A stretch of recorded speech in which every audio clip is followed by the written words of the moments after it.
Olá, sejam bem-vindos! Estamos de volta no canal Palavra que dá vida ao Homem e hoje nós vamos estudar a lição da Escola Bíblica de número 11.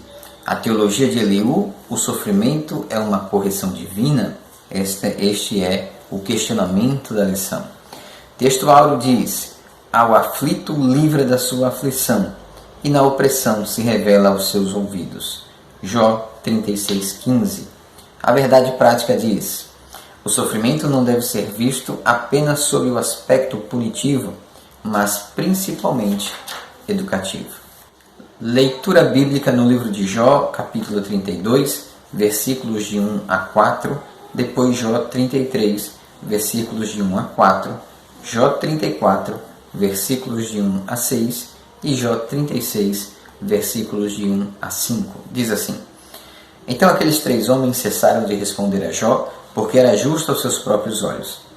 E acendeu-se a ira de Eliú, filho de Baraquel, o buzita, da família de Ram. Contra Jó se acendeu a sua ira, porque se justificava a si mesmo, mais do que a Deus. Também a sua ira se acendeu contra os três amigos, porque, não achando o que responder, todavia condenavam a Jó. Eliú, porém, esperou para falar a Jó, porquanto tinha mais idade do que ele. Assim, na verdade, ó Jó, ouve minhas razões, e dá ouvido a todas as minhas palavras. Eis que já abri a minha boca, já falou a minha língua debaixo do meu paladar. As minhas razões sairão da sinceridade do meu coração, e a pura ciência dos meus lábios. O Espírito de Deus me fez, e a inspiração do Todo-Poderoso me deu vida. Respondeu mais Eliú e disse: ouvi, vós sábios, as minhas razões, e vós instruídos, inclinai os ouvidos para mim, porque o ouvido prova as palavras, como o paladar prova a comida. O que é direito, escolhamos para nós, e conheçamos entre nós o que é bom, porque Jó disse: sou justo e Deus tirou o meu direito. Apesar do meu direito, sou considerado mentiroso, e a minha ferida é incurável, embora eu esteja sem transgressão. Prosseguiu ainda Eliú e disse: espere-me um pouco e mostrar-te-ei que ainda há razões a favor de Deus. Desde longe repetirei a minha opinião, e ao meu Criador atribuirei a justiça, porque, na verdade, as minhas palavras não serão falsas contigo. Está um que é sincero na sua opinião. Eis que Deus é muito grande, contudo, a ninguém despreza. Grande é em força de coração. No primeiro ponto, nós vemos aqui a introdução, a teologia de Eliú exposta em 4 grandes discursos teológicos. Esses discursos se contrapõem ao que Jó e seus amigos proferiram. Para Eliú, os amigos de Jó falharam na exposição de suas ideias para o patriarca, e por isso ele agora quer demonstrar os seus pontos, fazer algumas correções e apontar algumas outras observações. No primeiro ponto, ele fala o sofrimento como uma forma de revelar Deus. Então, no ponto 1, ele diz: Deus é soberano. Sendo Deus soberano, ele não tem necessidade de justificar a si mesmo e nem de explicar ao homem o porquê disto ou o porquê daquilo. Simplesmente, ele executa a sua vontade de forma soberana e o homem ele vai passar pelo processo que ele tiver que passar de acordo com a vontade do seu Criador. No ponto 2, ele fala do orgulho do homem em privá-lo de ouvir a Deus. Então, ele vai dizer a Jó que mesmo que ele não lembre-se ou ele não encontre nenhum pecado, ele está sendo ali seduzido pelo pecado do orgulho. E esse orgulho o impede de ver a mão de Deus de alguma forma sobre a sua vida. Nesse ponto aqui, Eliú não aceita o argumento de Jó sobre o silêncio de Deus, pois ele fala ao homem de várias formas, inclusive por sonhos, visões e outras maneiras mais. No ponto 3, ele fala do mistério da redenção. Além dos sonhos e visões, Eliú também destaca que Deus usa a enfermidade como canal de comunicação.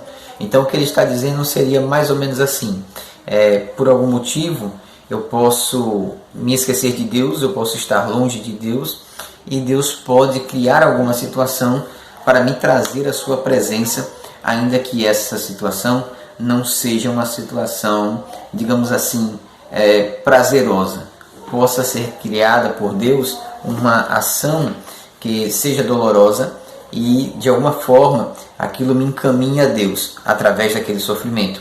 Isso pode ser por uma enfermidade ou por outros problemas, que no caso do Jó foi uma série de fatores. Então ele acredita que este sofrimento poderá contribuir para que o homem se aproxime de Deus e possa assim comunicar-se com Deus e entender alguma coisa que talvez até aquele momento anterior não havia ainda sido compreendido plenamente.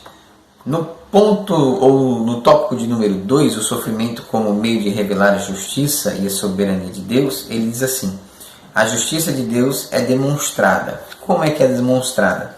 Quando defende a justiça de Deus, ele o faz coro com os amigos. Então ele concorda com os pontos apresentados pelos amigos e, em sua perspectiva, os argumentos de Jó não passavam de insolência. Jó não estava sendo coerente nem assertivo na sua argumentação e ele está fazendo aqui esse contraponto com aquilo que os amigos falaram. Então deveria realmente Jó estar escondendo alguma coisa e por isso ele estava passando por toda aquela situação.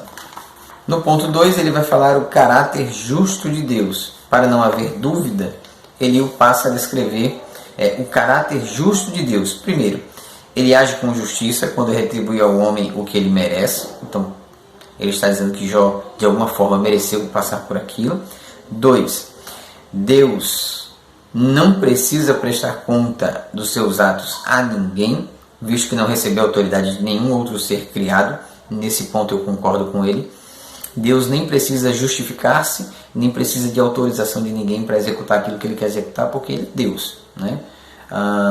Tem alguns casos que poderiam ser discutidos de maneira isolada, mas não pelo fato de Deus não poder fazer, mas de haver alguns princípios que Deus predeterminou para aquilo, como por exemplo a salvação. Deus não vai obrigar ninguém a ser salvo. Ele já predispôs, vamos dizer assim, as regras que regem aquilo que é tangível à salvação, de maneira que o homem tem ali a oportunidade de escolher se quer ou não. Então, neste sentido, Deus não vai obrigar ninguém a salvar-se. Ele já predispôs todas as condições necessárias e cabe a cada um escolher se quer ou não. Então, salvo alguns casos dessa natureza, é um argumento plausível. E, finalmente, aqui no ponto 3, ele diz: como o provedor da vida humana, ele tem todo o poder de manter ou não a humanidade. Isso também faz sentido. Como Deus ele é o Criador e ele é o dominador do universo, aquilo que ele quiser fazer está feito, aquilo que ele determinou está determinado e aquilo que ele pensou está pensado. Neste ponto não há revogação nenhuma de natureza de nenhum ser criado por Deus. Ele é Deus, ele é soberano e ele é o Todo-Poderoso. No ponto de número 3, ele diz a defesa da soberania de Deus. Ele faz uma pergunta: será que Deus deve recompensá-lo segundo o que você quer ou não quer? Então, Eliú encerra o capítulo demonstrando a Jó que Deus, em sua soberania, é livre e livre vontade, não tem a obrigação de agir segundo o querer do homem. Isso também é um ponto interessante. Deus não é obrigado a nada. Nada. Ninguém obriga Deus a nada. Dentro das circunstâncias e daquilo que Deus conhece, que vai além daquilo que eu posso entender ou posso descrever para vocês, então Deus já sabe todas as vertentes e possibilidades para cada tipo de coisa que eu pense ou eu tente pensar. Está tudo diante dele. E ele é Deus. Ele é soberano, ele é eterno. E para tudo aquilo que eu fizer, ele tem ali uma situação X ou Y em relação àquilo que eu escolhi.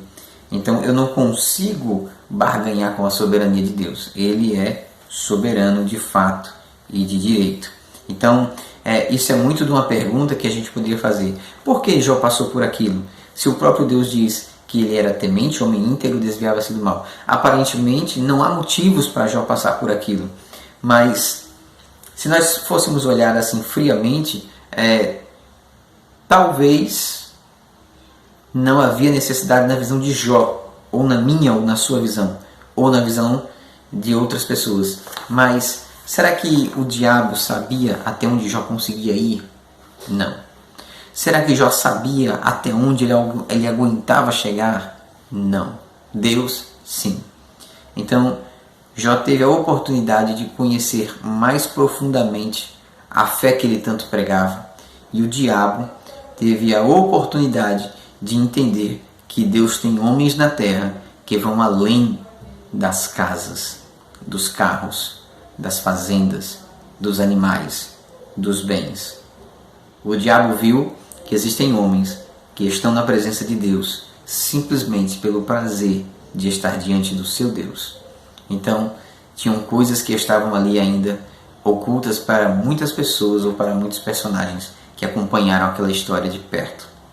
Bom, vamos seguindo. Tópico de número 3. O sofrimento como um instrumento pedagógico de Deus. O caráter pedagógico do sofrimento. Então ele vai dizer que o sofrimento pode produzir ensino, educação. E eu acho isso um ponto interessante. As crianças, por exemplo, elas aprendem muito por erro e acerto, né? Elas aprendem muito por a questão da sinestesia, né? Sinestésico. Elas executam uma ação, aquela ação produz uma consequência, aquela consequência será boa ou ruim. Corri no chão molhado, caí, não devo correr no chão molhado. É o conhecimento adquirido através de uma dor que veio anteriormente. Nesse ponto, faz sentido, em alguns casos, a gente levar em consideração esta fala de Eliú. O sofrimento ele pode sim ser pedagógico, ele pode contribuir para alguma coisa na vida do ser humano. Ponto 2, adorando a Deus na tormenta. No versículo 36, no capítulo 36, versículo 26, Eliú afirma que Deus é grande e nós não compreendemos. Para ilustrar o argumento da grandeza de Deus, ele faz uma explanação sobre a ação de Deus nas estações do ano: outono, inverno, primavera, verão. Esse argumento tem por objetivo demonstrar a grandeza de Deus sobre a criação. Isso aqui é interessante. Ele está dizendo que Deus ele é tão soberano que, mesmo que as coisas não pareçam estar dentro daquela ótica que a gente desejaria, eu preciso continuar diante de Deus, porque Ele é soberano. Ele está no controle de tudo, Ele está acima de tudo, Ele pode tudo, Ele tem todas as coisas, tudo está diante de Deus. Concluímos assim o quê? Nessa lição nós vimos 3 aspectos da teologia de Eliú. Primeiramente, o jovem amigo de Jó vai defender o direito de Deus de ficar em silêncio, correto? Ele acredita que Jó não consegue escutar a Deus devido ao seu orgulho. Aqui ele não está certo.